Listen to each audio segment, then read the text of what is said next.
जय श्री राम के नारे लगाने के बाद तो कोई आपसे कोई सवाल ही नहीं करेगा, क्योंकि मौत तो एक मुसलमान की हुई है, चाहे वो माफिया हो, चाहे वो कोई एक आम आदमी हो, तबरेज अंसारी हो, जुनैद हो, पहलू खान हो, अखलाक हो, क्योंकि मारने के बाद तो फाइल ही बंद कर दी जाती है, क्योंकि वो मुसलमान है, कोई सवाल भी नहीं करता है। और बल्कि एक देश की एक आबादी ऐसी है जो इस बात से खुश होती है कि मोदी जी ने सफाया, धीरे धीरे मोदी जी जब से आए हैं तो सफाया हो रहा है, हमें आज़ादी मिल रही है। गाँव के साथ जो बदसलूकी हो रही है, देखिए मैं समझती हूँ कि इस देश के अंदर जिस देश के अंदर महिलाओं को देवी के रूप में पूजा जाता है, महिलाओं के आत्मसम्मान की बात की जाती है, और इस तरीके से बदसलूकी, चाहे वो किसी माफिया की बीवी हो, किसी माफिया की बहन हो, तो पुलिस कस्टडी मांगती है, रिमांड मांगती है, लेकिन इसको सीधे ही न्यायिक हिरासत में भेज दिया गया 14 दिन की। तो यानी कि पुलिस को कोई पूछताछ नहीं करनी है, क्योंकि जय श्री राम का नारा लगाया तो फिर सारे पाप धुल गए हैं। और देखिए, नफरतों का दौर भी जब बेपनाह हो गया, मेरे मुल्क में ही सच बोलना गुनाह हो गया। देखिए, लगातार अतीक अहमद के भाई अशरफ और उसके बेटे असद अहमद के ऊपर बहुत से ऐसे सवाल हैं, उसके एनकाउंटर और अतीक अहमद और अशरफ अहमद की हत्या को लेकर के बहुत सारे सवाल उठ रहे हैं। हर किसी के मन में बहुत से सवाल हैं, और क्यों ना सवाल हों, क्योंकि जिस तरीके से ये हत्या को अंजाम दिया गया, पूरी फिल्मी स्क्रिप्ट लिखी गई और फिर उसको फिल्मी अंदाज में फिल्माया गया। देखिए, आज जिन महिलाओं के साथ जो बदसलूकी हो रही है, देखिए मैं समझती हूँ कि इस देश के अंदर जिस देश के अंदर महिलाओं को देवी के रूप में पूजा जाता है, महिलाओं के आत्मसम्मान की बात की जाती है, और इस तरीके से बदसलूकी, चाहे वो किसी माफिया की बीवी हो, किसी माफिया की बहन हो, तो इसी देश के अंदर हमने ये भी देखा है कि आज प्रधानमंत्री ऐसे आरोपियों को छोड़ते हैं देश की प्राचीर से महिला सम्मान की बात कर करके, लेकिन फिर उन 11 आरोपियों को छोड़ दिया जाता है। तो देखिए, आज अगर अतीक अहमद के परिवार के साथ या अतीक अहमद की बीवी या बच्चों के साथ जो भी हो रहा है, तो देखिए ये तो अब किसी भी गैंगस्टर और माफिया के लिए हमारी सिंपैथी नहीं है, लेकिन हाँ, किसी अगर कोई परिवार की कोई महिला अगर कोई बेकसूर है तो ये इस तरीके का सुलूक, इस तरीके की बदसलूकी नहीं होनी चाहिए, इसकी हम निंदा करते हैं। लेकिन अगर कहीं पे भी शाइस्ता का किसी भी तरीके का कोई इन्वॉल्वमेंट है, तो देश की अदालतें, देश की कानून व्यवस्था है, और वो कानून व्यवस्था के तहत उसको चाहे आप उसे सरेंडर करवाइए, चाहे आप उसके ऊपर जो आरोप है उस आरोप के बुनियाद पर आप उसको सज़ा दीजिए। लेकिन इस तरीके की बदसलूकी और बदतमीज़ी और इस तरीके का लाठीचार्ज, मैं समझती हूँ कि इस देश की संस्कृति को भी शोभा नहीं देता। हमारे देश के अंदर महिलाओं का हमेशा सम्मान रहा है। जिस तरह से मीडिया का रवैया रहा है, आपने देखा होगा, वीडियो भी काफ़ी वायरल है, जो लोग देखने आ रहे थे, मिलने आ रहे थे, उनके नकाब उतारे जा रहे थे, आप हैं, ऐसे ज़बरदस्ती पूछा जा रहा था कि आप है शाइस्ता, आप है शाइस्ता, सब में बुरखों में खोजा जा रहा था कि शाइस्ता कहाँ है। देखिए, जो सोशल मीडिया के माध्यम से बात पता चल रही है वो यही चल रही है कि शाइस्ता की तलाश चल रही थी, और जिस तरीके से दफीने के अंदर ये बताया गया कि शाइस्ता अपने बेटे की मौत जब की खबर सुनी तो वो वहाँ पहुँची, अपने शौहर की जब मौत और अपने देवर की या जेठ की मौत के बारे में जब उनको पता चला तो फिर वो वहाँ पर पहुँची। तो फिर पुलिस अपने तरीके से उसको देखने की कोशिश कर रही थी। वो कहीं ना कहीं ये उनको लग रहा था कि शायद शाइस्ता किसी बुरखे में या किसी नाम बदल करके या अपनी पहचान बदल करके पहुंची है। तो देखिए, और फिर उसी देश का मीडिया ये चला रहा था कि शाइस्ता ने सरेंडर कर दिया है। तो देखिए, आज किस बात पे यकीन किया जाए, किस बात पे, क्योंकि आज मीडिया की जो ऑथेंटिसिटी है उस पर भी सवाल है कि क्योंकि जिस तरीके से मीडिया अब हमने देखा है कि बीते 45 दिनों से जो दिखा रहा है, लगातार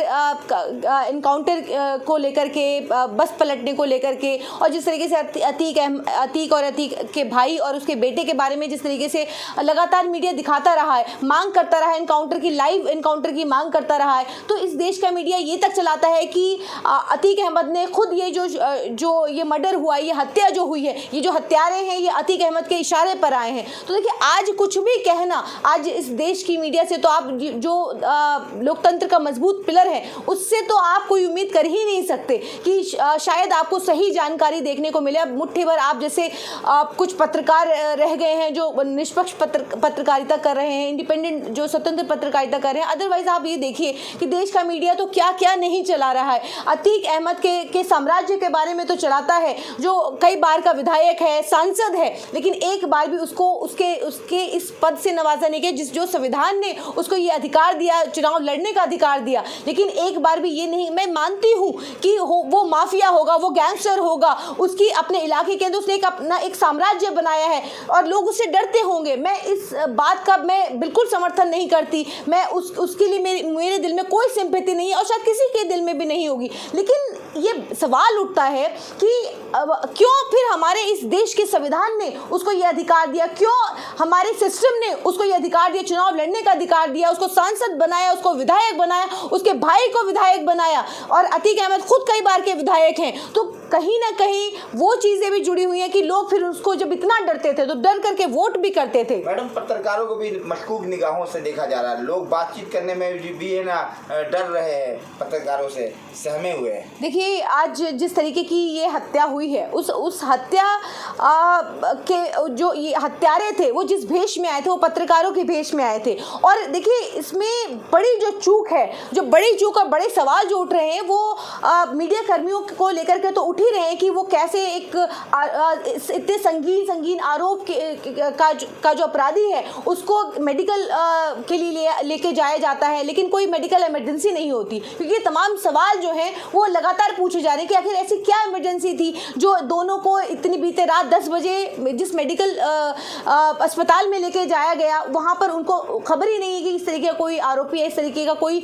पुलिस उनको उसको लेकर के आने वाली। लगातार बयान आ रहे हैं, लगातार उन बयानों में कहा जा रहा है। लेकिन